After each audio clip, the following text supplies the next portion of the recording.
Les experts basket saison 2, épisode 4, ravi de vous retrouver sur Monaco Info avec un homme qui compte plus de sélections au All-Star Game que Kemba Walker. Ali Traoré, comment ça va ? Eh oui, c'est bien moi. Enchanté. 5 sélections au All-Star Game, bon Ah oui. LNB, mais contre 4 pour le All-Star NBA. Mais ça compte aussi la LNB, sachez-le. C'est un championnat très intéressant qu'on Tout à va fait. tout de suite débriefer. Une quinzaine parfaite, Ali, pour la Roca Team. 5 matchs, 5 victoires. Lors de la dernière émission, on avait évoqué cette gifle reçue face à la Virtus Bologne. Qu'est-ce qui a changé justement en si peu de temps ? Eh bien, je dirais, c'est le match suivant face à Bourg-en-Bresse, où alors on a vu une équipe de Monaco qui était vraiment un peu timide en première mi-temps, mais finalement elle a réussi à se libérer en deuxième mi-temps et à retrouver son jeu. Et petit à petit, les coéquipiers de Mike James, parce qu'il faut le dire, depuis le début de la saison, ils tenaient l'équipe à bout de bras, ont retrouvé leur jeu par magie. Moi, j'ai toujours pensé que c'était un problème psychologique. On le sait, le basket, c'est un sport très psychologique. Et là, on avait une équipe qui doute, qui ne savait pas trop sur quel pied danser. Et finalement, là, voilà, les automatismes sont revenus et maintenant, tout a l'air de rouler. Ça veut dire que cette gifle a été bénéfique, entre guillemets. Il fallait en prendre une pour que certains se remettent en question. Clairement. D'ailleurs, il y a eu Mike James qui l'a dit qu'il s'y croyait un petit peu trop. Forcément, c'est une équipe qui a fini 3e de l'Euroleague la saison dernière. Donc, ils sont arrivés en ayant beaucoup de certitudes. Mais le problème, c'est que cette saison, il n'y a pas de certitude. La preuve, Valence et Virtus Bologne, les deux équipes qui les ont battues, sont deux équipes qui sont en train de truster les premières places. Donc, l'Euroleague est encore plus relevée cette saison. Donc il va encore falloir être meilleur, il n'y aura plus d'effet de surprise de Monaco. Monaco est un grand club européen, Monaco est reconnu comme tel, donc maintenant ils vont charbonner tous les soirs. Vous avez été joueur, est-ce que c'est difficile de tourner la page comme ça et d'oublier ce qui s'est passé lors d'une saison avant qui a été exceptionnelle ? Au début, c'est difficile, mais après, une fois qu'on est rentré dans le mastic, et justement, une fois qu'on s'est pris 2-3 tartes sur le visage, et bien là, à ce moment-là, oui, comme il s'est arrivé, effectivement, on se met dans la réalité du moment qui est que c'est difficile. En l'espace d'une semaine, plus grosse défaite de l'histoire en Euroleague contre la Virtus Bologne, moins 24, plus grosse victoire de l'histoire face au Maccabi Tel Aviv. Passer d'un extrême à l'autre, ça peut paraître surprenant, mais on le sait, dans le sport de haut niveau, tout peut aller très vite. Oui, ça peut être clairement surprenant. Après, le Maccabi Tel Aviv avait forcément des circonstances un peu atténuantes, même s'ils ont gagné au Panathinaikos la semaine d'avant. Mais effectivement, dans le contenu du jeu et dans la qualité de jeu, c'est extraordinaire ce que Monaco a réussi à faire.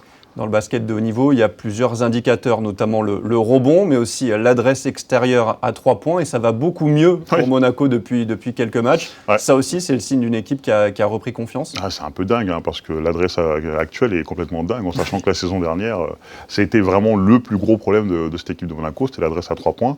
Encore une fois, à l'image de Mike James, j'ai l'impression que je ne parle que de lui. Oui. Je connais quelqu'un qui sera très content. Mais vous l'aimez beaucoup depuis que vous êtes un petit peu rapprochés. Effectivement, nous nous sommes rapprochés. La saison est tournée à 26% à 3 points. Cette saison, il est pratiquement à 40%. Et toute l'équipe aussi s'est mise totalement au diapason. Donc effectivement, cette équipe de la Roca Team, si elle continue à avoir une adresse comme ça, bonne chance pour les arrêter, quoi. Un mot sur la base arrière. Déjà l'an dernier, on évoquait de potentiels problèmes d'avoir autant de talent. On a rajouté Kemba Walker désormais là, dans cette petite marmite. Parce que c'est jamais... Voilà, quand c'est simple, c'est pas fun. À Monaco, on veut toujours faire un petit peu plus compliqué. Pourquoi faire simple quand on peut faire compliqué ? 51 points pour le trio Okobo, Walker, James face au Maccabi. C'était une très très belle performance. Ouais. Surtout aussi défensivement, il fallait contrer en face la base arrière avec notamment Lorenzo Brown et Di Bartolomeo. Oui, en sachant qu'il manquait quand même Wade Baldwin, qui est quand même l'un des tout meilleurs arrières d'Europe. Ça aussi, mais d'un autre côté aussi, c'est Jordan Lloyd qui manquait. Tiens, d'ailleurs, en passant, il y a même blessure au dos, et je tiens à dire que moi aussi, je suis blessé au dos. D'accord. Est-ce que c'est coïncident ? Je ne sais pas. Ça, c'est tous les grands, c'est la marque des grands, c'est ça ? Et exactement. Et oui, effectivement, le trio a très très bien fonctionné. Maintenant, le quatuor, parce que Jordan Lloyd est de retour, ça va être compliqué. Et ce que j'ai envie de retenir surtout par rapport à ça, c'est qu'on a eu l'occasion de donner du temps de jeu à Kemba Walker, du temps de jeu continu, et c'est ce dont il a besoin pour retrouver du rythme. Donc à partir de là, c'était vraiment une soirée bénéf pour tout le monde. 3 sur 3 donc en Euroleague et 2 sur 2 en Betclic Elite avec le match le plus récent, j'ai envie de dire, c'était le week-end dernier face à Gravelines. Cette victoire plus 15, vous l'avez un petit peu évoqué, le retour de Jordan Lloyd qui est peut-être pas encore à 100% physiquement, game shape comme il l'a dit après, mais très propre pour son retour, 15 points avec des pourcentages au tir très corrects. Oh oui, bien sûr, on connaît c'est ce qu'il apporte. Lui, il a vraiment cette capacité d'apporter son middle range, c'est-à-dire son jeu à mi-distance. Alors, c'est un joueur qui peut s'arrêter à mi-distance et shooter, donc du coup, ça apporte de la variété par rapport aux autres joueurs qui sont plus soit 3 points, soit pénétration. C'est l'élément stabilisateur de cette équipe. Il défend, il attaque, il peut faire des passes, il sait tout faire. Ça fait énormément de bien de le retrouver sur le parquet. Et, ouais, il n'a pas joué depuis des mois, il arrive à planter 15 points dès le début. Ça présage de belles choses. Vous parlez de défense, un joueur qui est souvent responsabilisé sur, on va dire, cet aspect du jeu, c'est Terry Tarpey, qui est un petit peu décevant depuis le début de saison. Il a fait un gros carton à Strasbourg, avec 29, je crois, d'éval, mais on le voit hésiter à prendre des tirs, refuser certains shoots, rater quelques petites choses faciles. Est-ce qu'on peut espérer que ce match à Strasbourg va lui permettre de retrouver son vrai niveau, quoi? On peut l'espérer, c'est pas facile d'arriver d'un club comme Le Mans pour arriver dans une équipe comme Monaco qui, encore une fois, est programmé pour jouer le top de l'Euroleague. Il n'a jamais joué à ce niveau-là, donc il faut qu'il s'adapte. Il y a une concurrence monstre, surtout à son poste. Il y a Alpha Diallo qui est monstrueux, là, qui a eu un petit retard à l'allumage, mais maintenant il est absolument monstrueux. Donc, ouais, c'est une question de confiance pour lui, c'est une question de trouver sa place dans l'effectif. Donc il va falloir un peu de temps. Bon, il a signé 3 ans, il a un peu de temps quand même. En plus, c'est un JFL, donc il ira nulle part. Il va être efficace avec moins de minutes sur le terrain, c'est aussi ça la chose à prendre en compte. Exactement, c'est le plus dur quand on joue dans une grosse équipe comme ça, c'est être efficace dans un temps de jeu restreint. Parce que le problème, c'est que si jamais toi, t'es pas dans le match, tu as le copain derrière qui va prendre ta place. Tu as Blossom Game, tu as Alpha Diallo, on l'a dit aussi. Donc c'est compliqué. Ça va être une problématique à gérer pour de nombreux JFL, et notamment Mame Diaité, il faut le souligner, qui lui aussi a été très bon face à Gravelines. On passe au point d'Ali.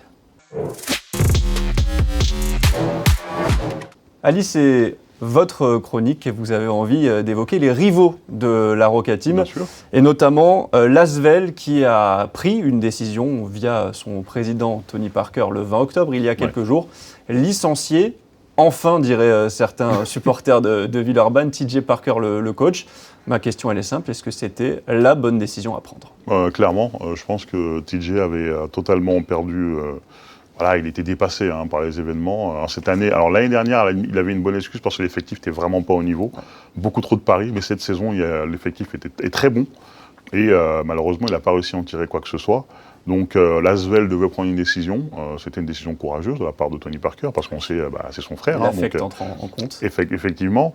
Donc ouais, pour moi, c'est une décision totalement logique. Alors la question du timing se pose. La saison passée, l'Asvel n'avait pas été en finale du championnat. Là, il y a donc eu ces 6 défaites sur les 7 premières rencontres du mois d'octobre. Est-ce que Tony Parker et l'Asvel auraient pu prendre la décision, on va dire, en fin de saison dernière pour permettre au nouveau coach de préparer avec cet été son nouvel effectif? Moi, je dirais non, parce que la saison d'avant, ils étaient champions de France. Oui, c'est vrai. Donc, du coup, on pouvait se dire que c'était un accident de parcours la saison dernière. Et donc, se dire, on repart sur une nouvelle saison avec un meilleur effectif. Mais là, malheureusement, c'est toujours compliqué. 17 défaites d'affilée en Euroleague.